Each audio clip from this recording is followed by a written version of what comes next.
Assalamualaikum warahmatullahi wabarakatuh. Bismillahirrahmanirrahim. Alhamdulillahirrahmanirrahim. Amma ba'du. Selamat pagi, selamat siang, selamat malam. Kapanpun anak-anakku sekalian menyaksikan video ini. Pada kesempatan kali ini, saya akan menjelaskan tentang materi daring kelas 10 di bab 5. Bab 5 bisa kalian buka halaman 64. Bentar ya. Baik, di bab 5 ini judulnya adalah tentang meneladani perjuangan Rasulullah SAW di Mekah. Jadi secara garis besar, bab 5 ini akan mempelajari tentang dakwah perjuangan Nabi pertama diangkat menjadi Nabi di Mekah. Nanti di dalamnya yang akan kita pelajari adalah tentang substansi dakwah Rasul di Mekah dan strategi dakwah Rasul di Mekah. Secara garis besar saya jelaskan, substansi dakwah Rasul di Mekah ini, substansi itu adalah hal penting atau sesuatu yang dipentingkan atau diutamakan dalam dakwah Rasul di Mekah. Kemudian strategi dakwah Rasul di Mekah seperti apa? Nanti kita diketahui nilai dan perilaku mulia yang bisa kita teladani. Yang secara garis besar yang bisa disimpulkan adalah kita bisa melihat sikap tangguh dan semangat menegakkan kebenaran seperti yang telah dilakukan oleh Rasulullah SAW di Mekah. Lanjut, ini free memory, bisa kalian buka sendiri di buku kalian, baca sendiri halaman 65. Kita lihat halaman 66. Halaman 66 ini ada gambar seorang tokoh yang bernama Khairul Tanjung. Ya. Kenapa kok Khairul Tanjung yang diperlihatkan di sini?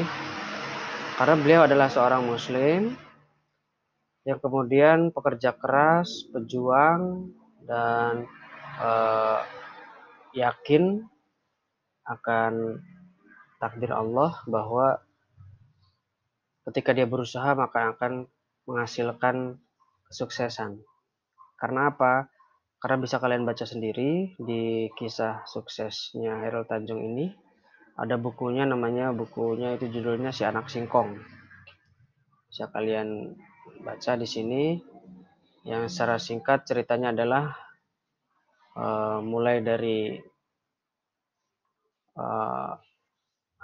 anak remaja yang kemudian harus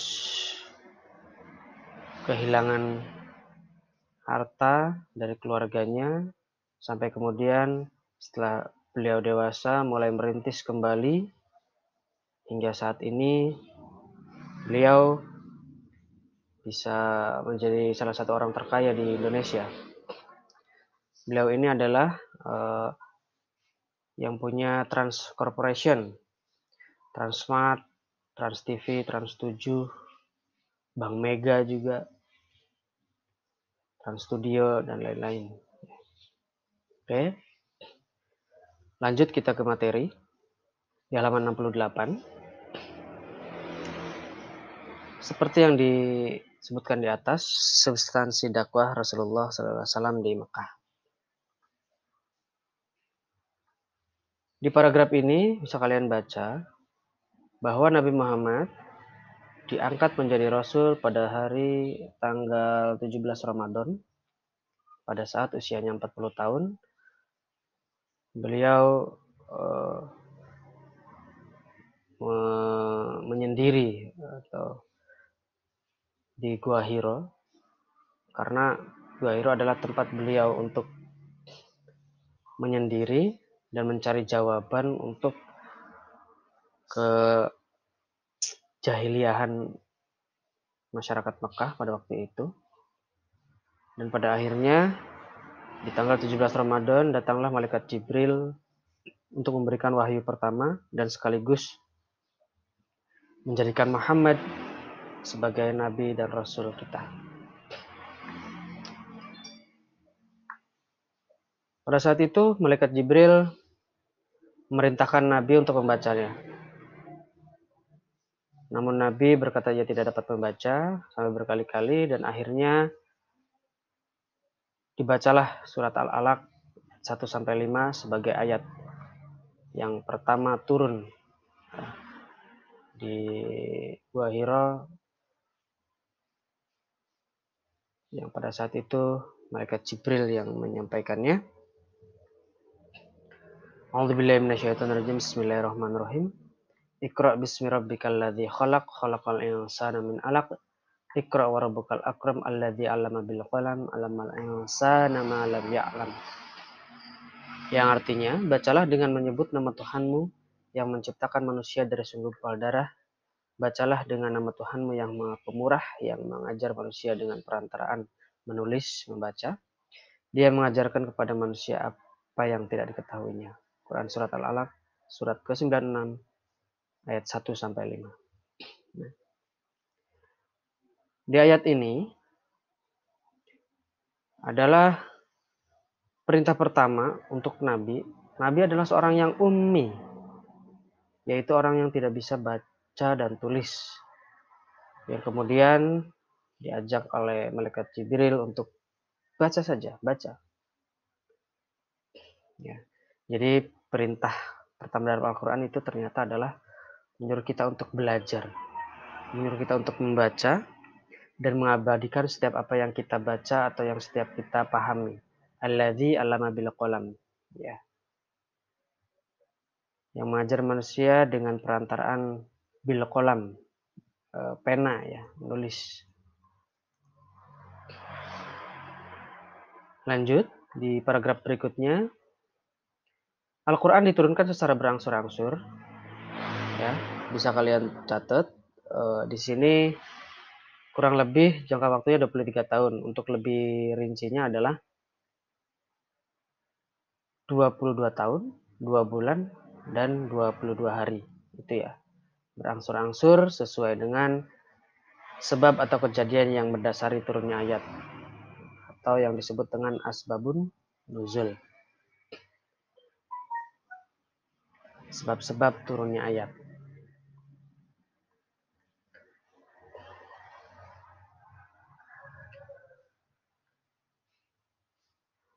Contoh asbabun nuzul, saya coba tambah ya.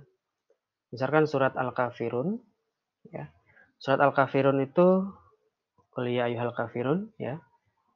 Itu diturunkan pada saat kaum kafir Quraisy yang mengajak Nabi untuk bertukar agama, mencoba. Nabi Muhammad, ayo sekali-kali kamu nyoba agama saya dan saya coba ikut agama kamu. Berikan penawaran seperti itu oleh orang kafir Quraisy. Tapi kemudian turunlah ayat ini yang pada dasarnya adalah turunlah ayat Al-Kafirun, ya, surat Al-Kafirun yang pada dasarnya adalah lakum dinukum waliyadin, untukmu agamamu dan untukku agamaku. Jadi tidak ada istilah barter, tukar menukar, coba mencoba, dan itu sudah sangat jelas menjawab apa yang dipertanyakan oleh kaum kafir Quraisy pada waktu itu dengan turunnya ayat surat Al-Kafirun. Selanjutnya di halaman 69, ajaran pokok Rasulullah di Mekah itu hanya dua, akidah dan akhlak mulia. Akidah dan akhlak mulia. Akidah itu apa? Akidah itu mengajak kaum Mekah, masyarakat Mekah pada waktu itu untuk beriman kepada Allah Subhanahu wa taala. Beliau mengajarkan, beliau menggambarkan, beliau memberikan pemahaman bahwa segala sesuatu di alam ini itu adalah milik Allah. Ada yang menciptakan, ada yang mengatur, dan lain sebagainya.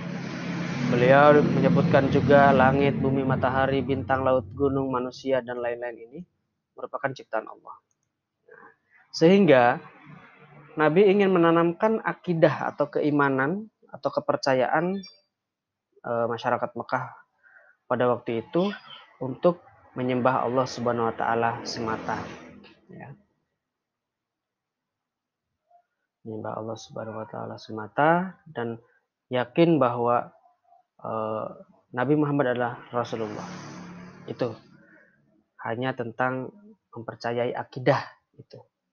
Tapi itu sangat berat karena masyarakat Mekah pada waktu itu sudah turun-temurun ratusan tahun menyembah berhala, sehingga Nabi mengajarkan akidah ini sedikit banyak kesulitan yang dihadapi. Yang kedua, akhlak mulia. Setelah keyakinan dalam hati bahwa Allah itu satu dan Allah itu adalah Tuhan mereka yang harusnya disembah. Yang kedua adalah akhlak mulia. Jadi pada waktu itu kaum jahiliyah itu banyak sekali kemaksiatan yang dipertontonkan, yang dilakukan, ya, yang jauh dari kemanusiaan, jauh dari akhlak mulia. Contohnya khamar, kemudian berzina, mencuri, membunuh, menganiaya, macam-macam. Jadi Nabi selain mengajarkan akidah, juga ajaran pokoknya adalah tentang akhlak mulia untuk tidak melakukan berbagai macam kemaksiatan yang dilakukan. Ini ya, khamar, zina, membunuh, kebiasaan buruk lainnya yang harus ditinggalkan. Dan itu pun sulit. Kurang lebih sama sulitnya dengan yang akidah tadi, karena sudah menjadi budaya mereka. Berbagai macam kemaksiatan, berzina, laki-laki dengan laki-laki, perempuan dengan perempuan, bahkan ada yang bertukar istri, dan lain sebagainya. Sehingga derajat wanita pada saat itu sangat rendah sekali. Lanjut di halaman berikutnya. Strategi dakwah Rasulullah SAW di Mekah. Strategi dakwahnya ini ada dua. Dakwah secara sembunyi-sembunyi dan dakwah secara terang-terangan. Ya, ini secara diam-diam, rahasia, dan secara terang-terangan. Ya. Coba kita baca di sini. Dakwah dalam mendakwahkan ajaran-ajaran Islam yang sangat fundamental dan universal. Ya. Rasulullah SAW tidak serta-merta melakukannya dengan tergesa-gesa. Ia mengerti benar bagaimana kondisi masyarakat Arab saat itu yang bergelimang dengan kemaksiatan dan praktik-praktik kemunkaran. Karena sangat hati-hati, akhirnya beliau melakukan strategi dakwahnya dengan sembunyi-sembunyi terlebih dahulu. Di sini ada kalimat fundamental dan universal. Fundamental itu sangat mendasar. Mendasar, fundamental, inti, core of the core lah. Dan universal itu artinya menyeluruh. Karena agama Islam itu, ajaran Rasulullah itu tidak hanya untuk satu kelompok atau dua kelompok, tapi untuk seluruh umat manusia di muka bumi ini. Oke, lanjut. Maksud dari strategi secara sembunyi-sembunyi atau diam-diam ini adalah dakwah yang dilakukan hanya di sekitar rumah atau di sanak keluarga terdekat, istri, ya, anak, kemudian orang-orang terdekat, budak-budak terdekat, kemudian sahabat-sahabat yang paling dekat pada waktu itu. Nabi mengajak secara diam-diam, ya, untuk sedikit demi sedikit menghilangkan atau meninggalkan berhala dan lain sebagainya.